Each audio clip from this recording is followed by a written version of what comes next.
یا ایھا الذین آمنوا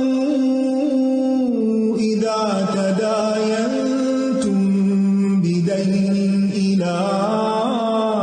اجل مسمى فاکتبوه وليكتب بينكم كاتب بالعدل ولا يأب كاتب أن يكتب كما علمه الله فليكتب وليملل الذي عليه الحق وليتق الله ربه ولا يبخس منه شيئا فإن كان الذي عليه الحق سفيها أو ضعيفا أو لا يستطيع أن يمل هو فليملل وليه بالعدل واستشهدوا شهيدين من رجالكم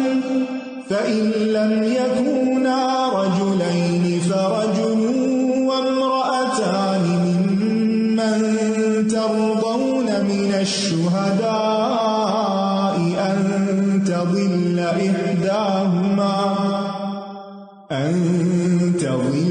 إحداهما فتذكر إحداهما الأخرى ولا يأبى الشهداء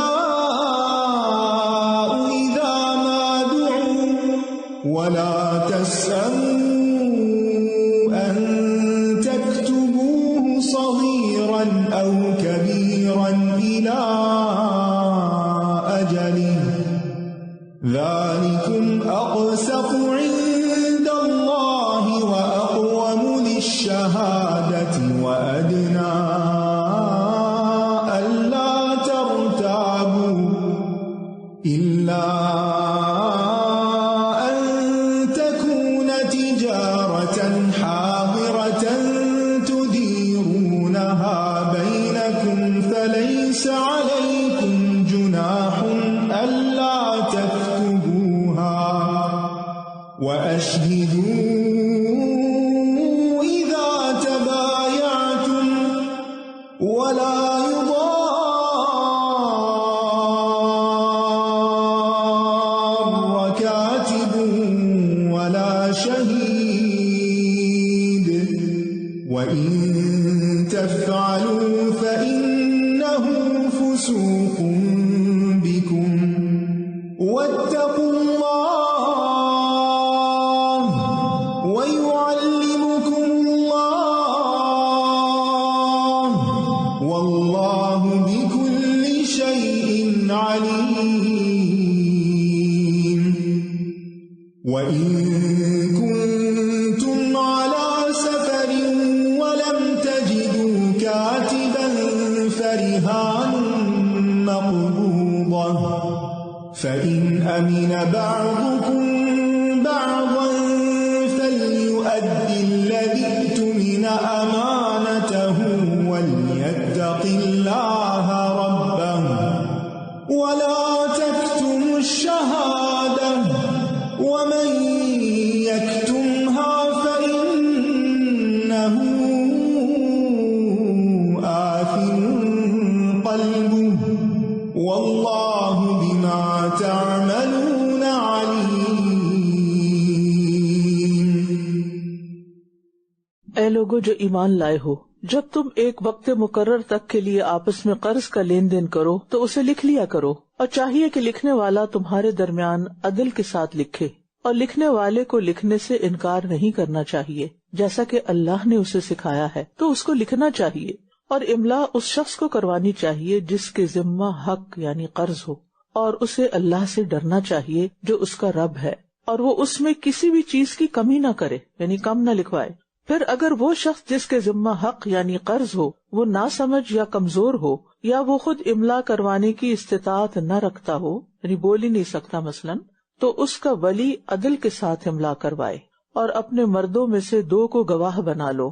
پھر اگر 2 مرد نہ ہوں تو ان گواہوں میں سے جنہیں تم پسند کرتے ہو 1 مرد اور 2 عورتیں گواہی دیں۔ کہ اگر ان دونوں میں سے ایک عورت بھول جائے تو ان میں سے ایک دوسری کو یاد دہانی کرا دے، اور گواہ جب گواہی دینے کے لیے بلائے جائیں تو وہ انکار نہ کریں، اور قرض چھوٹا ہو یا بڑا اس کے مقرر وقت تک کے لیے اس کی دستاویز لکھنے میں سستی نہ کرو۔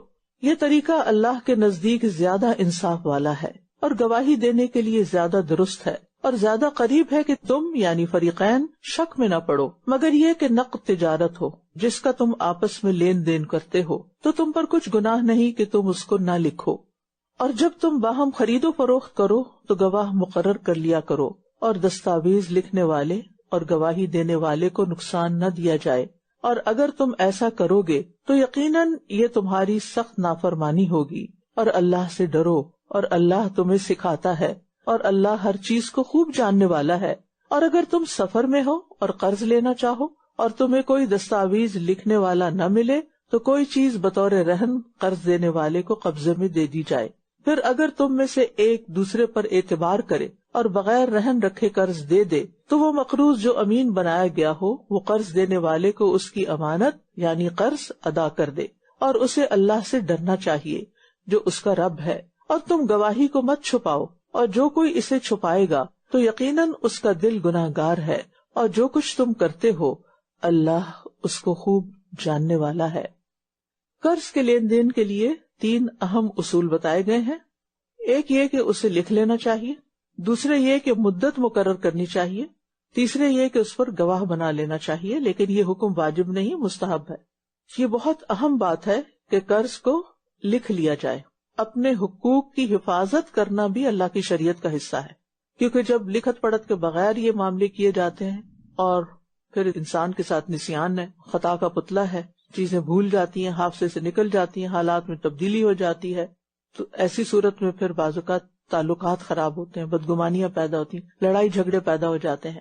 تو اس لیے عقل مندی کی بات یہ ہے کہ انسان ایسے معاملات کو سوچ سمجھ کے کرے، کیونکہ اس وقت ہم جذبات میں کہہ دیتے ہیں تو گھر کی بات ہے، آپس کا معاملہ ہے، کوئی نہیں، جب چاہے دے دینا، لیکن پھر جب دوسرا چاہتا ہی نہیں دینا تو پھر اس کے بعد تو بڑی مشکل کھڑی ہو جاتی ہے، رشتہ داریاں ختم ہو جاتی ہیں، انسان بڑے بڑے گناہوں میں پڑ جاتا ہے۔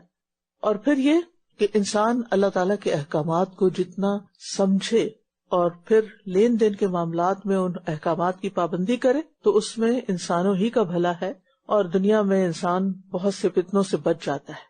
یہاں ایک اور بڑی اہم بات بتائی گئی اور وہ ہے گواہی کو چھپایا نہ جائے۔ گواہی چھپانا اتنا سنگین گناہ ہے کہ اس سے دل گناہ گار ہو جاتا ہے، یہ دل کا گناہ ہے، اور جب دل گناہ گار ہو جائے تو آپ سوچئے کہ پھر باقی نیک کام کہاں سے کرے گا۔ اور ایک اور اہم سبق یہاں سکھایا گیا کہ حصول علم کے لیے جو مددگار اسباب ہیں ان میں سے ایک سبب تقویٰ ہے، واتقوا اللہ ویعلمکم اللہ۔ جو شخص دین کا علم حاصل کرنا چاہتا ہے اسے اللہ کا تقویٰ اختیار کرنا چاہیے۔ اور پھر یہ کہ علم والوں پر یہ اللہ تعالیٰ کا بہت بڑا احسان ہے کہ اللہ انہیں سکھاتا ہے، کیونکہ ہر چیز اللہ کے اذن سے ہوتی ہے۔ کتنے ہی لوگ ہیں جو اچھی طرح قرآن پڑھنے کا بڑا شوق رکھتے ہیں لیکن قرآن ان کی زبان پہ نہیں چڑھتا، استادوں کو ان کے ساتھ محنت کرنی پڑتی۔ مجھے خاتون نے بتایا کہ میرے پاس ایک خاتون آتی ہیں اور لکھت پڑھت میں ہر چیز میں گھر کے کاموں میں بہت ہوشیار ہیں، تو میں نے اس سے کہا کہ تم قرآن پڑھ لو۔ کہتی ہیں کہ میں اس کو کتنی دیر صرف چند حروف بتاتی ہوں لیکن اینڈ آف دا ڈے اس کی زبان پہ چڑھتا ہی نہیں۔ اگر ہم آسانی سے قرآن پڑھ لیتے ہیں تو ہمیں اس پر شکر ادا کرنا چاہیے، اور کبھی بھی کسی فخر میں مبتلا نہ ہو کہ ہم بڑے ماہر ہیں، یہ اللہ ہی نے سکھایا ہے۔ یعلمکم اللہ، اللہ تم کو سکھاتا ہے، لہٰذا اللہ سے دعا کرتے رہنا چاہیے کہ اللہ مجھے علم دے، میرے علم میں اضافہ فرما۔ اور پھر یہ ہے کہ جب اللہ تعالیٰ یہ نعمت دے تو اس کا حق کیا ہے کہ پھر اس نعمت کو سنبھال کے رکھا بھی جائے، اس کو بھلا نہ دیا جائے۔ جو چیز اللہ نے بطور احسان آپ کو دی اس کو جانے نہ دیا جائے، اور اس کا حق کیا ہے، اس پہ شکرانہ کیا ہے کہ اس کو تازہ رکھا جائے۔ اب الحمدللہ یہ جو دورہ قرآن شروع ہے اس میں یہ نہیں کہ آپ میں سے بہت سے لوگ پہلی دفعہ کوئی سن رہے ہوں گے، اکثریت جو ہے انہوں نے پہلے بھی پڑھ رکھا ہے۔ میں نے الحمدللہ خود کئی دفعہ پڑھایا بھی ہے، لیکن قرآن ایک ایسی نعمت ہے کہ ہر دفعہ لگتا ہے کہ بالکل نئی چیز، اور اس کو تازہ رکھنے کی ضرورت ہوتی ہے، اس کو پختہ کرنے کی ضرورت ہوتی ہے، اور اس کے لیے ایک ہی طریقہ ہے کہ بار بار پڑھتے رہو اور سنجیدگی کے ساتھ پڑھو، دہرائی کرو۔ اور شکر کا تقاضا یہ بھی ہے کہ اپنے علم کو آگے پھیلایا جائے، دوسروں کو بھی سکھایا جائے، دوسروں کو یہاں آنے کی دعوت بھی دی جائے، اور اس کے ساتھ یہ کہ اس کے جو لنکس ہیں وہ دوسروں کے ساتھ بھی شیئر کیے جائیں. جو خواتین کسی بھی مجبوری سے گھر سے نہیں نکل سکتی، کچھ بزرگ ہیں جو گھر سے نہیں نکل سکتے موسم کی شدت کی وجہ سے یا کسی بھی مجبوری سے، تو ان تک یہ میسج پہنچا دیا جائے تاکہ وہ اپنے گھر کے کمفرٹ میں اس کو سنتے رہیں، تاکہ علم تازہ ہو جائے. کیونکہ ہم زندگی کے ہر روز میں آگے کی طرف سفر کر رہے ہیں، پیچھے نہیں جانا، واپس نہیں جانا، آگے جا رہے ہیں، اور ایک دن موت کو جا ملاقات کریں گے. جو لکھا ہوا وقت ہے نا اس نے نہیں ٹلنا، لہذا ہر وقت اس کی تیاری میں بھی رہنا چاہیے، اور اس کی تیاری میں سے یہ چیز ہے کہ ہم قرآن کے ساتھ اپنا تعلق مضبوط کریں. للہ ما فی السماوات وما فی الارض وَإِن تُبْدُوا مَا فِي أَنفُسِكُمْ أَوْ تُخْفُوهُ يُحَاسِبْكُم بِهِ اللَّهُ فَيَغْفِرُ لِمَن يَشَاءُ وَيُعَذِّبُ مَن يَشَاءُ وَاللَّهُ عَلَى كُلِّ شَيْءٍ قَدِيرٌ. آمَنَ الرَّسُولُ بِمَا أُنزِلَ إِلَيْهِ مِن رَّبِّهِ وَالْمُؤْمِنُونَ كُلٌّ آمَنَ بِاللَّهِ وَمَلَائِكَتِهِ وَكُتُبِهِ وَرُسُلِهِ لَا نُفَرِّقُ بَيْنَ أَحَدٍ مِّن رُّسُلِهِ وَقَالُوا سَمِعْنَا وَأَطَعْنَا غُفْرَانَكَ رَبَّنَا وَإِلَيْكَ الْمَصِيرُ. لَا يُكَلِّفُ اللَّهُ نَفْسًا إِلَّا وُسْعَهَا لَهَا مَا كَسَبَتْ وَعَلَيْهَا مَا اكْتَسَبَتْ. رَبَّنَا لَا تُؤَاخِذْنَا إِن نَّسِينَا أَوْ أَخْطَأْنَا رَبَّنَا وَلَا تَحْمِلْ عَلَيْنَا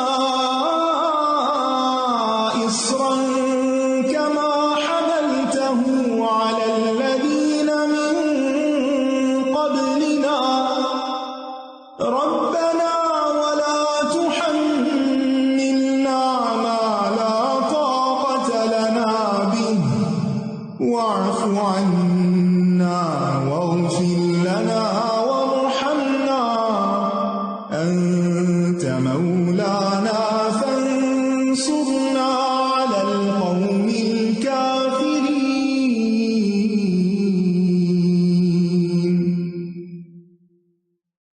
اللہ ہی کا ہے جو کچھ آسمانوں میں اور زمین میں ہے، اور جو کچھ تمہارے دلوں میں ہے، خواہ تم اسے ظاہر کرو یا اسے چھپاؤ، اللہ اس پر تمہارا محاسبہ کرے گا.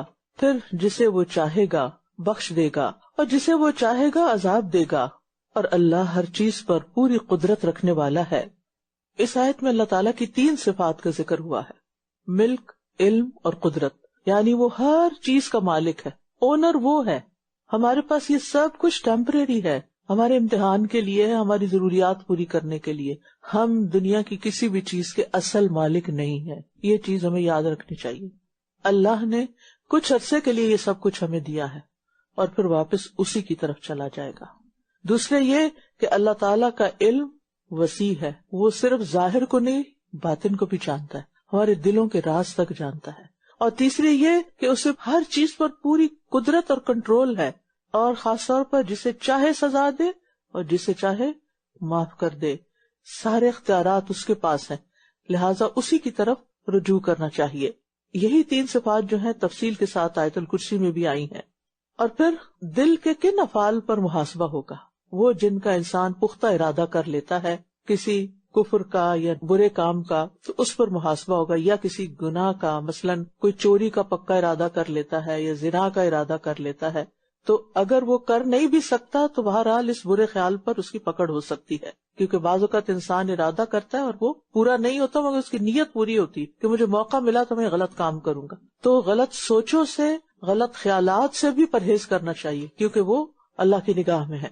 اور اللہ کی ناراضگی والی باتیں لوگوں کے سامنے نہ کرنا لیکن دل میں چھپانا، یہ عقل اور علم کے ناقص ہونے کا ثبوت ہے کہ انسان کے پاس عقل ہی نہیں، وہ کیا سوچتا ہے اللہ کو نہیں پتا. اللہ کو تو سب پتا ہے، لہٰذا ظاہر کی صفائی سے زیادہ دلوں کی صفائی کریں، باطن کی، اور دلوں میں کوئی ایسی بات چھپا کے نہ رکھیں جو اللہ تعالیٰ کو پسند نہیں، جس سے اللہ راضی نہیں.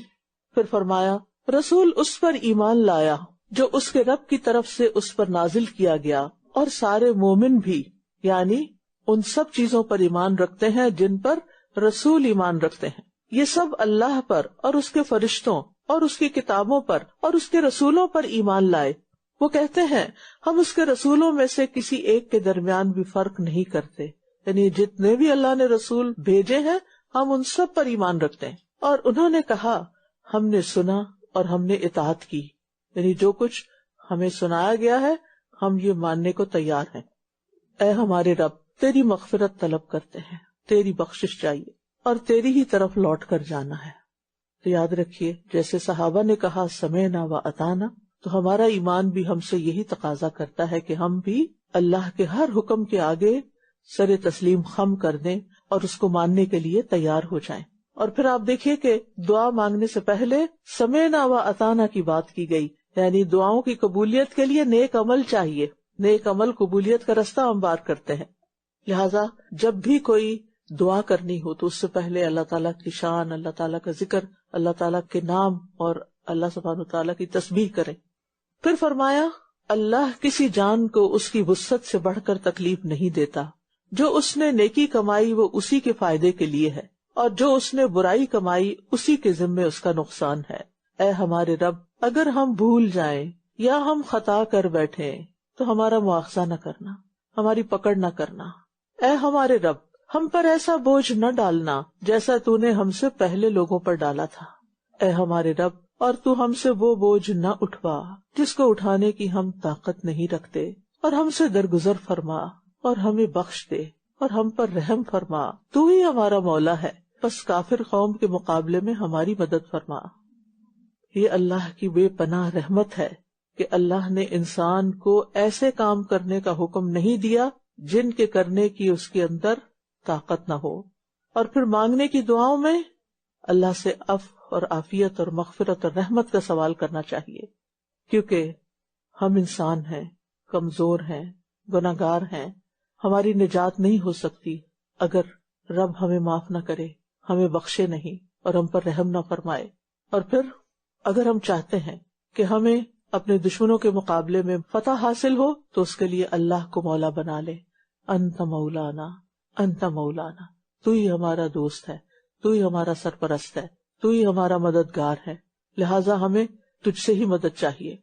سورۃ البقرہ یہاں مکمل ہوتی ہے اور اس کی یہ آخری 2 آیات بہت فضیلت والی آیات ہیں.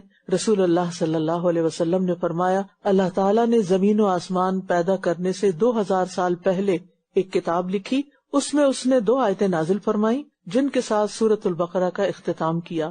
جس گھر میں بھی یہ آیات 3 راتیں پڑھی جائیں گی تو شیطان اس گھر کے قریب نہ آ سکے گا.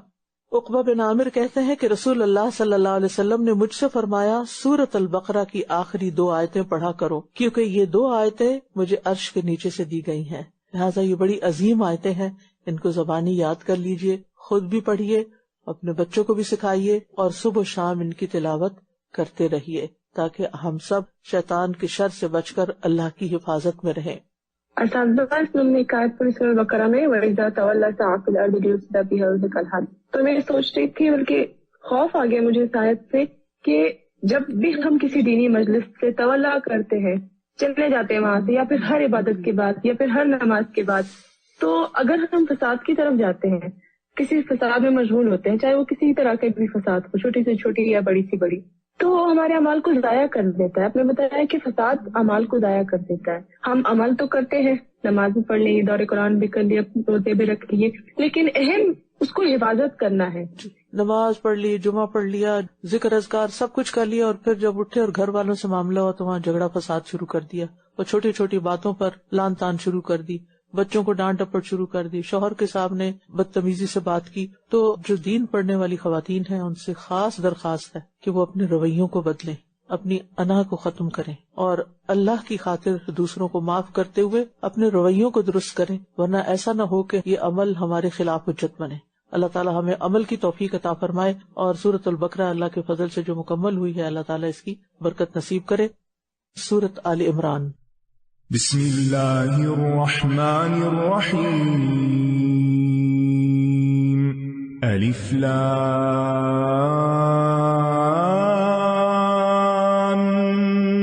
میم۔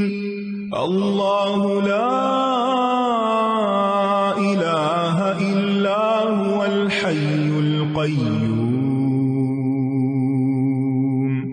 نزل عليك الكتاب بالحق مصدقا لما بين يديه وأنزل التوراة والإنجيل من قبل هدى للناس وأنزل الفرقان إن الذين كفروا بآيات الله لهم عذاب شديد والله عزيز ذو انتقام إن الله لا يخفى عليه شيء في الأرض ولا في السماء هو الذي يصوركم في الأرحام كيف يشاء لا إله إلا هو العزيز الحكيم هو الذي أنزل عليك الكتاب منه آيات محكمات هن أم الكتاب وأخر متشابهات فأما الذين في قلوبهم زيغ فيتبعون ما تشابه منه ابتغاء الفتنة وابتغاء تأويله وما يعلم تأويله إلا الله والراسخون في العلم يقولون آمنا به كل من عند ربنا وما يذكر إلا أولو الألباب ربنا لا تزغ قلوبنا بعد إذ هديتنا وهب لنا من لدنك رحمة إنك أنت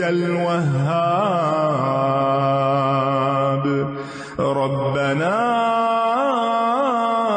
إنك جامع الناس ليوم لا ريب فيه إن الله لا يخلف الميعاد۔ سورۃ آل عمران مدنی سورت ہے، مصحف میں ترتیب کے اعتبار سے 3 نمبر سورت ہے، نزول کے اعتبار سے 89 نمبر سورت ہے۔ یہ لمبی صورتوں میں سے ہے، اس کی 200 آیات ہیں۔ اس صورت میں خاندان آل عمران کا ذکر کیا گیا ہے۔ عمران جو ہے مریم علیہ السلام کے والد ہیں، اسی نسبت سے اس صورت کا نام آل عمران ہے۔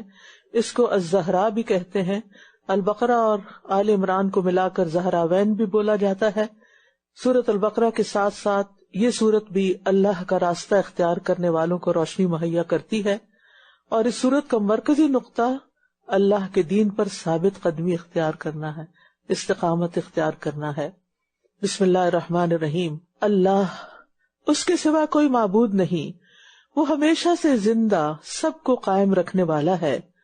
اس نے آپ پر حق کے ساتھ کتاب نازل کی جو ان کی تصدیق کرنے والی ہے جو اس سے پہلے تھیں، اور اسی نے تورات اور انجیل نازل کی اس سے پہلے لوگوں کی ہدایت کے لیے، اور اسی نے فرقان یعنی قرآن نازل کیا۔ یقیناً جن لوگوں نے اللہ کی آیات کا انکار کیا ان کے لیے سخت عذاب ہے، اور اللہ بہت زبردست ہے، انتقام لینے والا ہے۔ بے شک کوئی چیز اللہ سے چھپی ہوئی نہیں، نہ زمین میں اور نہ آسمان میں۔ جب اللہ سے کوئی چیز چھپی ہوئی نہیں تو پھر کیا کہیں کوئی جگہ ہے اللہ کی نافرمانی کرنے کی کہ اس جگہ جا کر اللہ سے چھپ کر غلط کام کر لیں؟ لہذا نیکی کرنے اور برائی سے بچنے میں اپنی ذات کی تربیت کی ضرورت ہے، کیونکہ اللہ سے کچھ بھی پوشیدہ نہیں ہے، اس کو سب معلوم ہے کہ کون کہاں کس وقت کیا کرتا ہے، اطاعت کا کام کرتا ہے یا نافرمانی کا کام کرتا ہے۔ تو ہر جگہ اللہ سے ڈرتے رہنا چاہیے۔ وہی ہے جو رحموں میں تمہاری صورت بناتا ہے، یعنی ماں کے پیٹ میں، جس طرح وہ چاہتا ہے۔ سب کی شکل و صورت اللہ تعالیٰ کے اپنے پسند کے ڈیزائن کے مطابق ہے، لہذا کسی کی شکل پر کبھی بھی انگلی نہیں اٹھانی چاہیے، اعتراض نہیں کرنا چاہیے، نقص نہیں نکالنے چاہیے کسی رنگ پر، کسی شکل پر، کہ اس کا ناک ایسا ہے، اس کا کلر ایسا ہے، اس کی آنکھیں ایسی ہیں۔ جس کو بھی دیکھیں اللہ سبحانہ وتعالیٰ کی تسبیح بیان کریں کہ اللہ کا بنایا ہوا ہے۔ وہی ہے جو رحموں میں تمہاری صورت بناتا ہے جس طرح وہ چاہتا ہے، اس کے سوا کوئی معبود نہیں، بہت زبردست خوب حکمت والا ہے۔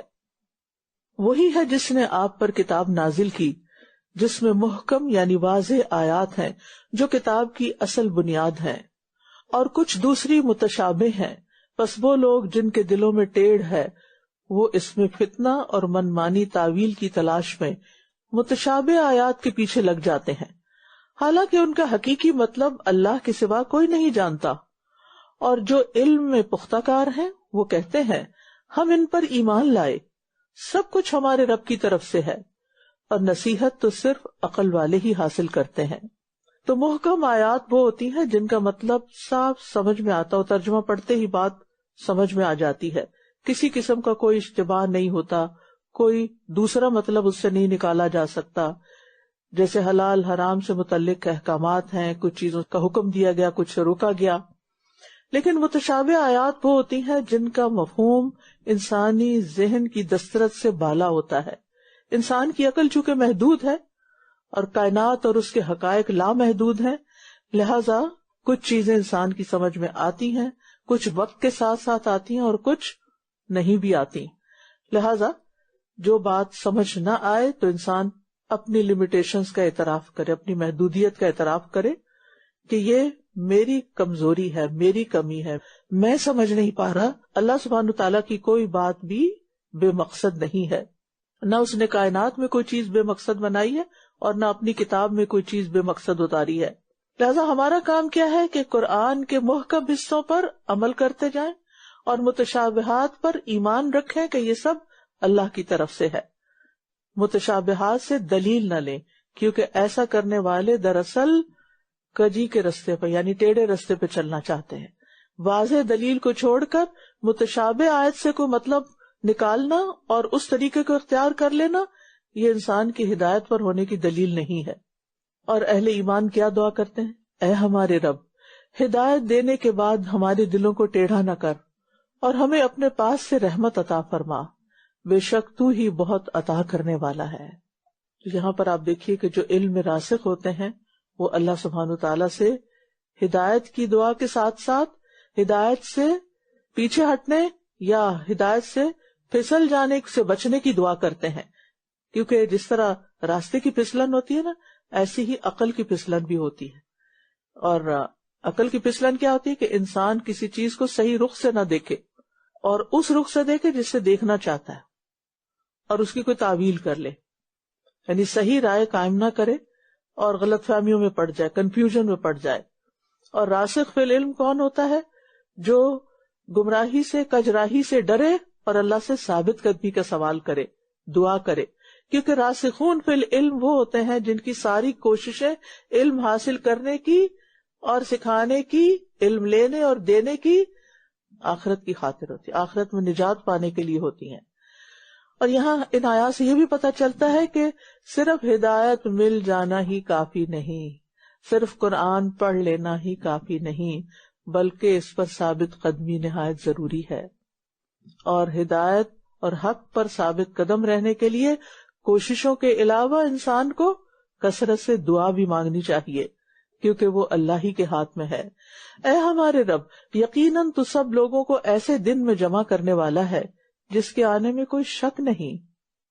بے شک اللہ وعدہ کی خلاف ورزی نہیں کرتا، یعنی قیامت کا دن آ کر رہے گا، لہذا اس کی تیاری رکھنی چاہیے اور ہر وہ چیز چھوڑ دینی چاہیے، ہر قیمت پہ چھوڑ دینی چاہیے جو وہاں کے لیے نقصان دہ ہو سکتی ہے، چاہے وہ سوچ ہو، چاہے وہ قول ہو، چاہے وہ کوئی عمل ہو، چاہے وہ مال کمانے کا کوئی ذریعہ ہو. انسان کو ہمیشہ وہ کام کرنا چاہیے جو اس کی آخرت میں بچت کا ذریعہ بنے، نہ کہ عذاب کا ذریعہ.